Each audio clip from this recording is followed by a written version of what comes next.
nós olhamos para o templo, que era considerado pelos judeus o lugar mais sagrado, aonde se cultuava a Deus, esse mesmo Deus que havia trago os mandamentos, dizendo: não terás outros deuses diante de mim, eles quebram esse mandamento de uma maneira tão ousada, mas tão ousada, a ponto de trazer todos aqueles deuses que Deus havia banido do território, por intermédio de juízes, por intermédio de lideranças, por intermédio de profetas, inclusive fazendo eles lembrar que Deus havia tirado Abraão lá de Ur dos Caldeus. Abraão que tinha uma família idólatra, Abraão que vinha de um politeísmo muito grande e chamado para servir o único Deus, o Deus Criador. Agora esse povo, eles colocam para dentro do templo todos aqueles deuses, e o texto que a irmã leu diz: toda forma de réptil você encontrava lá dentro. E a forma que Deus teve para banir a idolatria do coração do povo foi colocando eles em cativeiro na Babilônia. E Deus prometeu: depois que vocês passarem pelo cativeiro, nunca mais vocês vão lembrar da idolatria. Por quê? Às vezes, irmão, nós limpamos o nosso coração, sabe como? Somente no meio do sofrimento, no meio de um cativeiro, no meio de um problema, é que a gente limpa o nosso coração. Quando Martinho Lutero faz a reforma protestante, aí alguém pensou: agora resolveu o problema, porque baniu a idolatria. Mas você sabia o que tem de idólatra no meio do protestante? Não é brincadeira. Idolatra a casa que tem, idolatra o carro que tem, idolatra o celular que tem, idolatra a sua própria imagem, idolatra tanta coisa, idolatra pregador, idolatra pastor. Mas a sua fé não pode estar firmada no pastor, a sua fé tem que estar firmada no Senhor Jesus.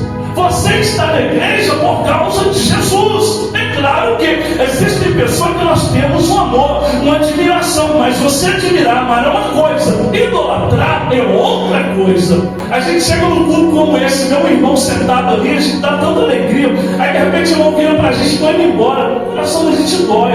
Esse sentimento é bom, isso é amor, mas o que não pode é agora olhar para o irmão e falar: minha vida acabou. Eu posso viver sem você, não posso viver sem Deus.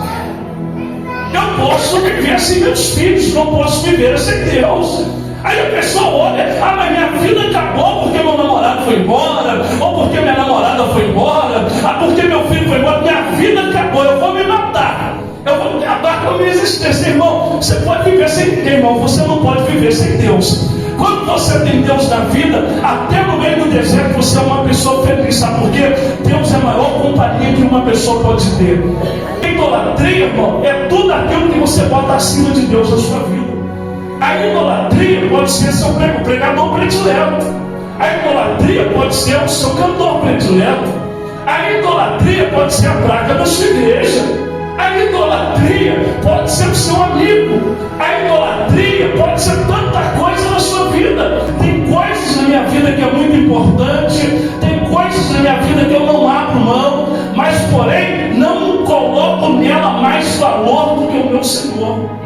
Eu não deposito nessas coisas a maior importância do que o nosso Deus, porque eu entendo que o problema da idolatria é um problema grande. Se eu estiver no meio de uma multidão, mas Deus não estiver comigo, eu sou a pessoa mais triste do mundo.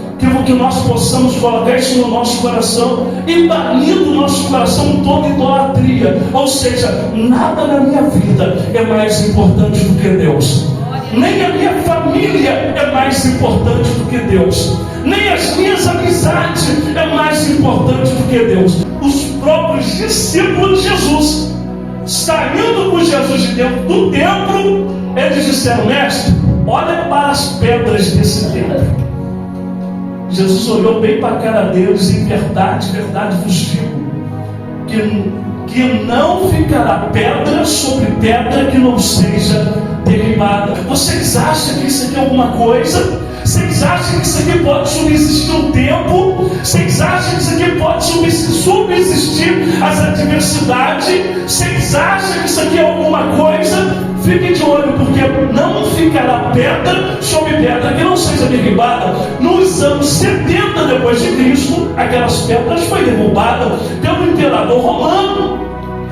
Em 70 depois de Cristo, a revolta judaica contra Roma culminou no cerco e destruição de Jerusalém por Tito, marcando o fim do segundo templo e dando início à diáspora judaica, selando o fim de uma era para o povo judeu. A revolta judaica começou em 66 depois de Cristo, motivada por tensões religiosas e políticas entre os judeus e as autoridades romanas. Liderados por facções como os zelotes, os rebeldes judeus tomaram Jerusalém e desafiaram o domínio romano. Vespasiano foi inicialmente encarregado de reprimir a revolta, mas a missão foi passada a Tito quando Vespasiano se tornou imperador em 69 depois de Cristo. Tito cercou Jerusalém com 4 legiões, bloqueando o fornecimento de alimentos e água para a cidade. A fome e a dissensão interna enfraqueceram os defensores, mas os judeus resistiram ferozmente, transformando o cerco em um conflito prolongado e sangrento.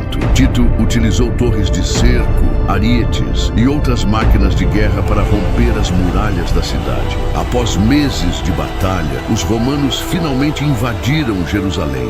Em meio às chamas e à destruição, o segundo templo foi incendiado, apesar das ordens de Tito de poupá-lo. A perda do templo foi um golpe devastador para o judaísmo, simbolizando não apenas a derrota militar, mas também o fim de um centro espiritual e cultural. Com Jerusalém em ruínas, milhares de judeus foram mortos ou vendidos como escravos, enquanto outros fugiram, iniciando a diáspora. A revolta foi esmagada e a Judéia se tornou uma província romana sob controle rigoroso. Tito